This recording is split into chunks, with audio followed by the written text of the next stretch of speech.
Hi everybody. Look, a lot of people asking about auctions, and this is a good time to auction a property. So a couple of things to know about auctions. First of all, property brokers, we're massive fans of auctions. We love everything about them. Specifically, we love the honesty of them. It's a great time for you as a seller. You put a line in the sand, and on this day, with these terms, I'm going to sell my property. And as a buyer, you can work to those terms. You get to stand in a room, you can see the people bidding against you and buy a property. And when the hammer comes down, it's all over in your property. That is a wonderful and honest way to do real estate. The other reason I quite like, I try to sell my property by auction when I can. I like the fact that you're working with unconditional buyers first. And that's always a great thing because people have to do their due diligence before they turn up to auction day, which means if they're interested, they can get their buyer through or their financial buyer through or their mum or their dad and do all their diligence before the actual day. So when they turn up, they're actually buying your property with confidence.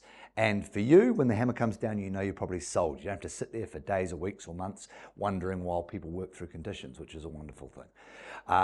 It does create a bit of urgency and a bit of competition because there is that line in the sand. And nowadays, one of the big mistakes buyers can tend to make when there's more properties on the market is they take longer to decide which one they like. When we're selling on an auction day, that property is going to be sold. So it does create the urgency that if you do like that house, and if it is a house that you want to live in, you've got to turn up, get ready and be ready to buy.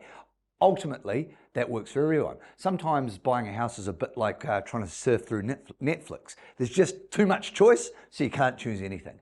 Whereas if you actually work on the house that you want, get in there, put your hand in the air, boom, you buy it, it's sold.